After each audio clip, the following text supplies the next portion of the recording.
Hey guys, what's up? Serena here from thriftdiving.com. Today we are doing a refinishing project in the she shed, the very first project.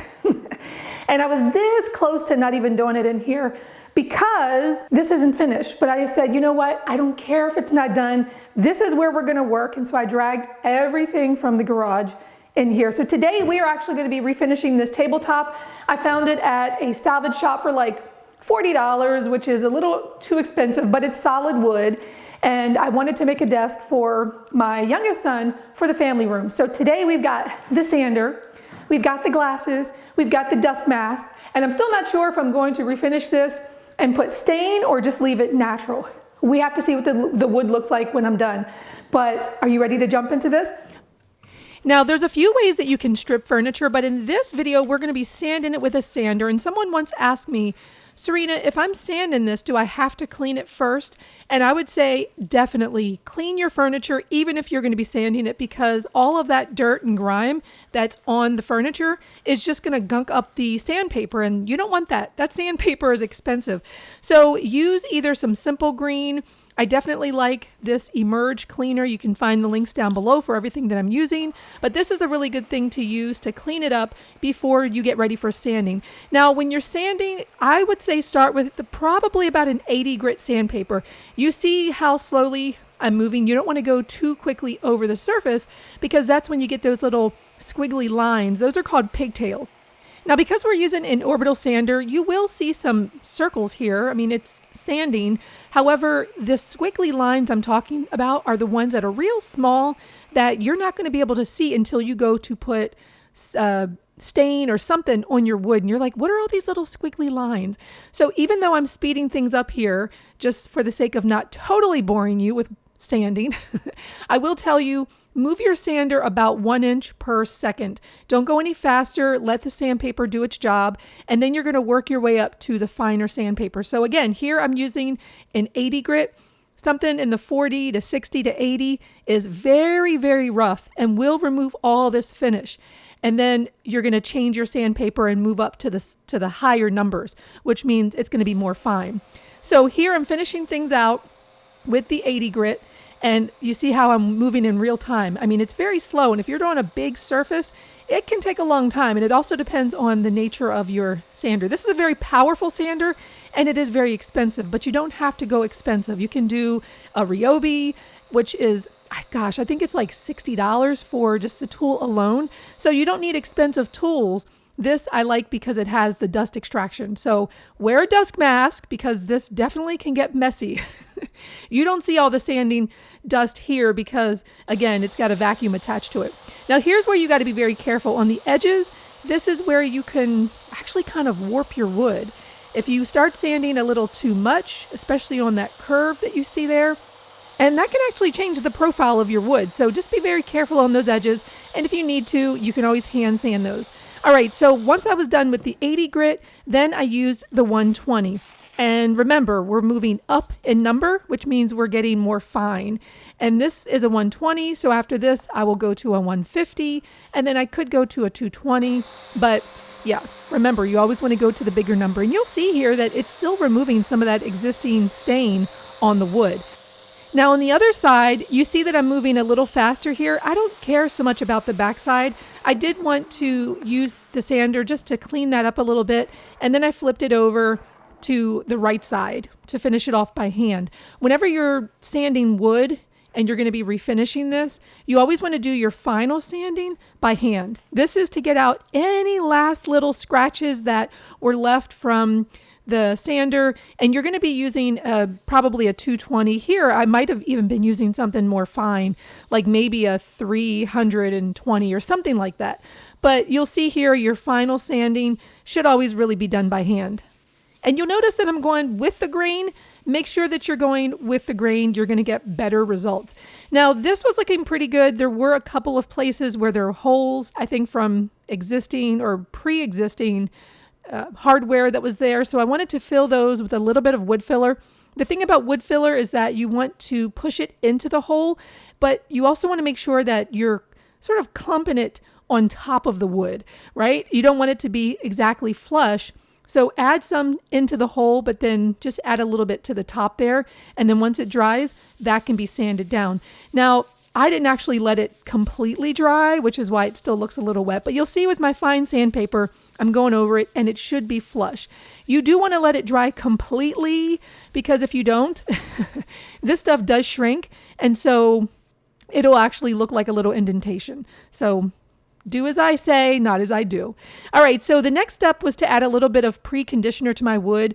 I've been doing this for a while. I'll admit that I've not always used this. And there's a video you can watch up there in the corner that will show you why you should use this for certain types of wood. I think this is pine. Don't get, I'm so bad at trying to identify woods. But pre-conditioner will help it to not be blotchy. And once you've put that on there and it's set for 2-3 minutes, wipe it off, let it dry for a couple hours, and then you're ready for your stain. Now, I don't usually use a paintbrush in order to put stain on. I thought maybe I would try it this time, but I think using a cloth works better. So this here, I'm just trying something new. I actually didn't like doing this because with the paintbrush, I found that things just started drying a little too quickly. So yeah. Now this is another product that I love to use, but I feel that it's a little bit more difficult. This is water-based stain, and I feel it's a little bit more difficult because it dries so quickly that you have to work so quickly. And that's why just using a lint-free cloth, I actually use some of my husband's old T-shirts, which is what this is, and I just cut it up and use it. But with the water-based stains, I feel like it's better for the environment, but it dries so quickly. And I felt like, oh my gosh, what am I doing? I'm getting myself into a big mess. And I was so afraid that I was going to ruin this. But what you should do is try to work in sections. Don't apply it like I did to the entire thing. Work in sections and just stick with the lint-free cloths. Those really do work much better. And try to wipe as much as you can off and go in one direction with the grain. Now, going with the grain is important with the water base, because I've noticed that if you sort of work in circles, it tends to dry looking like it's in circles. So go with the grain, and remember, these are water-based stains, so you don't have the same environmental factors where you have to let the cloth dry or it's going to catch fire. These, you can literally just throw them in the trash, which is what I like. All right, so here you see that I'm adding a second coat. I think I actually did, I want to say 3 or 4 coats, and I didn't let it dry so much in between. I literally just kept going. And for the final coat, I used another color, just thinking that maybe I would mix them together a little bit. And you have to really be careful with these water-based stains, because unlike the oil-based, which I think gives a pretty even appearance, these can get very blotchy, especially if you overwork them. And I started getting to the point where I was like, okay, how many coats am I going to put on here just to try to get it to look uniform? And this was the final coat. I switched colors. I believe it was British walnut for the first few coats, and then this one is spiced pecan. So I decided, okay, 4 coats, we're going to change it up a little bit, and this is it. However it looks, it looks. And I knew that once I got the top coat on it, then it would look really good, but don't overwork your stain too much. Now, the top coat that I love to use is by General Finishes, and this is something that, again, you don't want to overwork. I found that this also started giving me problems because it dries so quickly. Again, this is water-based, and because it's water-based, it's going to dry quickly, and you have to make sure that you're working just in small sections. And you'll notice here that I'm trying to work in just short, narrow 5 to 6 inch width sections, but going the entire length, overlapping them. And the first coat looked pretty good, but there were some streaks, and I found myself trying to put coat after coat, getting rid of the streaks. So again, you don't want to overwork it too much. This is after the first coat. It looks beautiful. Generally with this finish, I find that 2 to 3 coats is really good with a very fine sanding in between. And when I say fine sanding, I'm not talking about pressing down. This is literally like a 320 grit sandpaper, and I'm just going over the wood very lightly just to rough it up, and then giving it another coat. Of course, let it dry in between and don't overwork it too much. So once you go over that section, that's it, leave it. Because I think this top coat is self-leveling. So, it should level out. Now for this next part, I needed to make the support bracket that's going to be on the back of this desk. This desk is only going to have 2 legs in the front, and it will have this piece supporting it into the studs in the back. I used a jigsaw to cut this easily. If you don't know how to use a jigsaw, look up in the corner. There is a tutorial, but I also have a power tools course coming out very soon. So find the link down below and sign up for that to get notifications when it's available. Soon, very soon. So this tool is a domino and it's by Festool. Most people are not going to have this tool, but it's very similar to a biscuit joiner. So when you want to join 2 pieces of wood together and you don't want any hardware to show through, there's a little piece of wood that you can put right in there that will hold the 2 together, with wood glue too, of course. And so this piece is going to be attached to the back of the desk. The reason why I'm doing the desk this way is because I only have 2 legs. I'm using these chrome legs that I purchased maybe 2 years ago, and I thought these would be kind of cool to make a desk for my son. So that's why we're going to use the support bracket on the back and attach that to the studs. But first, in order to even get that attached, I had to create dominoes in the desk as well. And if it's done properly, those holes in the support bracket will line up correctly with the holes that I made in the desk.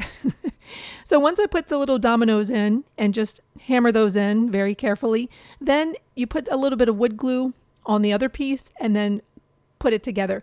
It was a little difficult getting it to join up properly, but you know, clamps help with everything. And so that's why I always tell people, always have a bunch of clamps nearby, because clamps, when you glue things, you really need to hold it together so that it's nice and tight. You're not going to get a tight joint unless you're using clamps. So you can never have too many. And if you have some glue that seeps out, just clean that up as you go. And some people actually let it dry first and then they just, use a chisel and clean it out. But I like to clean as I go. On the front of this desk, there's going to be 2 legs. I ordered these a couple of years ago when I was going to do my closet makeover, but I ended up not using them and they've just been sitting in the garage. And I thought, well, this is the perfect project. So you see that I have about 1/2 inch of an offset there and wanted to pre-drill so it was easier to get the screws in. And I think these legs were maybe about $30 each, which was not very expensive. So I pre-drilled the holes, inserted the screws into the holes, and yeah. And I like that these legs are actually, they have adjustable feet on them. So if you notice that one's a little higher or, you have to make some adjustments because one is wobbly, I like that you can just adjust it to make it fit your desk. Now I noticed when it was time to install this, I had a couple of challenges. Number one, I realized as I was finishing this desk that the wood was actually cupped. It wasn't completely flat. So you can actually see it's a little bit of concave there. The second part you'll see in just a moment, but in terms of how I anchored this, I tried to find the studs with a stud finder. Couple of places I couldn't really find a stud no matter what I did. So I did use some anchors. They were rated for, I want to say 61 pounds. So with 2 anchors, those were fine. And then here I was able to find a stud, thank God. And I was able to do a 2.5 inch cabinet screw. And you see that that's pretty secure. I even sat on the desk to make sure it wasn't going to crash to the floor. And it was pretty sturdy. Now, the problem that I realized here is that, wait a minute, if I go to put a computer here, I don't have an access point. So I thought, let me just get my brad point 1 inch drill bit and I will just drill a nice clean hole. Well, 1 inch is not the preferred diameter in order to get your cord through. So I'm like, wow, what am I going to do? How am I going to get a clean hole here? This is something I should have realized when I was in the shop, in the shed. So that wasn't going to work. That was not wide enough. So I ended up having to switch to my hole saw. This actually worked, but it created a lot of mess. And so you see that it starts moving all over the place and I've got scratches. So I'm thinking, okay, let's run this at full speed and then bring it down and make contact. And that's how I was able to cut a bigger hole. This hole is actually a little too big, but I didn't have a smaller hole saw. That's okay. But if you are doing a desk like this for a computer to sit on, think about your access ports and be sure to do that before you get to this point. So here's what it looked like before, and this is what it looks like now. Doesn't it look fantastic? I don't care if it even has a cup. It doesn't affect the integrity of the desk. It looks fantastic. The desk wasn't in bad condition, but it did have some spots that needed to be sanded out. And with the water-based stain, and gosh, I think I did 3 coats. Was it 4? No, I did like 3 coats of the top coat. It looks really, really good. I'm so happy with how this turned out. So if you like this project, be sure to give it a thumbs up. You can look at the blog post down below to see where I got everything and all the materials that I used. And leave a comment down below. What are some questions you have about refinishing furniture? All right, guys, I will see you next video.